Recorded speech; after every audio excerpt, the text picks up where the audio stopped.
வணக்கம். சென்னை பட்டினம் தாம்பரத்தில் அல் மதீனா அப்படின்ற ஒரு ஹோட்டலில் வாடிக்கையாளர் ஒருத்தர் சாப்பிட்றதுக்கு போயிருக்காங்க. அப்போ அந்த ஹோட்டலில் சிக்கன் 65 தந்தூரி அந்த மாதிரி வகைகள் செய்யறதுக்கு சிக்கனை ரெடி பண்ணிட்டு இருந்திருக்காங்க. அந்த சிக்கனை பார்க்கும்போது ரொம்ப கெட்டு போய் ரொம்ப அழுகுன நாற்றம் அடிக்கிற சிக்கனாக இருந்திருக்கு. இது என்ன இப்படி பழைய சிக்கனாக இருக்கேன்னு சொல்லி ஹோட்டல் வேலை செய்கிறவங்கக்கிட்ட கேட்டப்போ அவங்க சரியாக பதில் சொல்லலை. இங்கே எப்போவுமே இப்படி தாங்க பண்ணுவோன்னு சொல்கிற மாதிரி சொல்லியிருக்காங்க.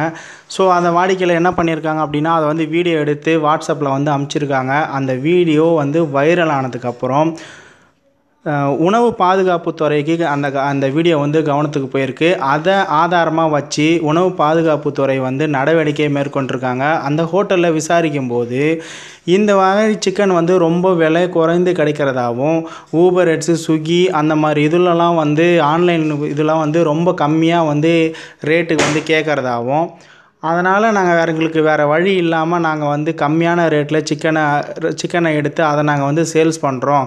ஆன்லைனில் சேல்ஸ் பண்ணுறதுக்கு நாங்கள் மெயினாக யூஸ் பண்ணுறோம் அப்படின்னு அவங்க பதில் சொல்லியிருக்காங்க.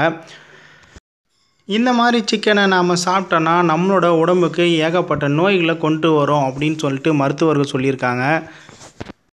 நமக்கு ஈஸியாக அமையிற எந்த ஒரு விஷயத்துலேயும் கெடுதல் இருக்கும் அப்படின்றது இப்போ மறுபடியும் ஒரு ஊர்ஜிதமாக இருக்குது.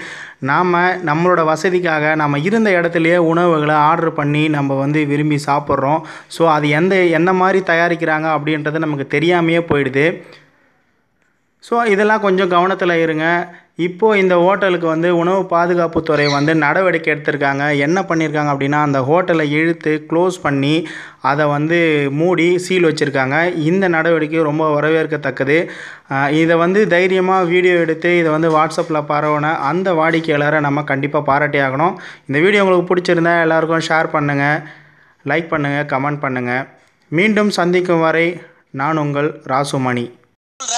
5 ரூபா பிரியாணி சாப்பிட்டேன். 5 ரூபா பிரியாணியா? காக்கா பிரியாணி துண்ணா அப்படின்னா காக்கா குரல் வராம உன்னி கிருஷ்ணன் குரலா